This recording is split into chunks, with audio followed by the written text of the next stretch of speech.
I'm Beth Larson, and I have my own company called Sierra Consulting Group, and I am a clinical psychologist. Students connecting with professionals. My path is a little unconventional. A networking system.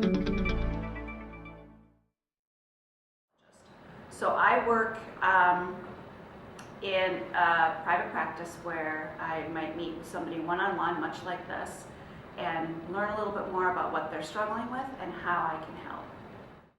My family grew up in theater, and theater is a very psychological area. There's often psychology that gets brought in, whether it's a teaching style or pretending to be somebody who's blind for a day, or really thinking about how an apple smells or tastes. It's very close to what we call mindfulness today.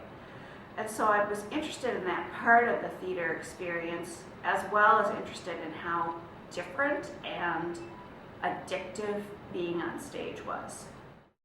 At the time that my sisters were there, it was a rather abusive environment. So there was child sexual abuse going on between many of the lead people and the children.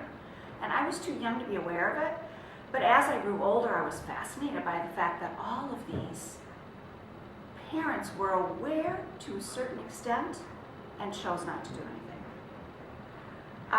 And I had gone to school at Williams, and Williamstown has a great theater program, and McAllister as well.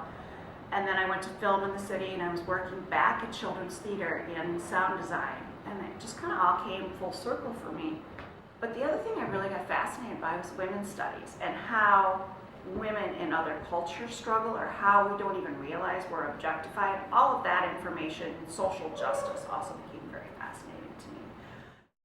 Kind of came out of that modeling actress singer and went all the way over to feminist women's study.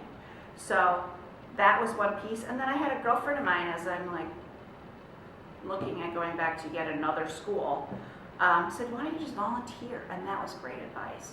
What are you interested in? Go do it as a volunteer. See if you like that field. And that's how I switched over. But then I went and worked with Sexual Violence Center. And that was a huge changing point in my life. Because there I learned so much more about that social justice and women's studies, and how our culture, and all of the things going back to children's theater, so much of that made more sense to me in this context. And I thought, how can I do more of this? And I could be an advocate, I could go into legal, or I could go into psychology. So that's when I went back and did my grad program in psychology. I love my job. That's a really fun, I mean, I'm interested in the testing we get to do. You know, I'm kind of a sucker if there's like a Vogue quiz or something about who you are. I want to know that. I just am interested in that stuff that tells us who we are on different levels than what we wear, who we're married to, where we live, but more of the core things about what make us the individual that we are today. But I'm also interested in how we motivate ourselves, how we motivate others, what things work, because so much of what we intuitively think will work doesn't. So for me to just tell you what to do to have a better life, anybody can do that. It's how you are able to facilitate somebody actually doing those things that makes a difference, and that's the part that I think is fascinating. You don't have a boss, so you got to do your own taxes. You have to keep track of things that I don't like keeping track of. I do have a billing person because that's not something I'm interested in doing, but you're responsible for it. So that sense of, oh boy, did I do this, or is that right? I don't have anybody else looking over my shoulder. What I do have is other colleagues that I meet with once a month, and then we go over what are changes coming up, what are changes in the diagnostic system. Obamacare has created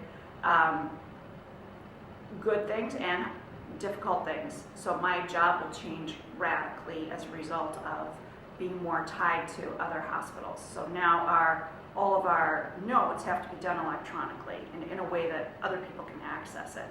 I've been very slow to adapt to that. Now, as a small business, I can be slow, but I'm on my own. Nobody's buying that system for me. So I work in collaboration with other independent psychologists to figure that out a little bit. I think if you're interested in I think it's a great field, and I think that we're going to see job security in it as baby boomers, as people age. There's going to be more of it, and it'll become more integrated. They're now putting psychologists in lifetime clinics, or lifetime fitness. So we'll see it much more available, and I think much less taboo.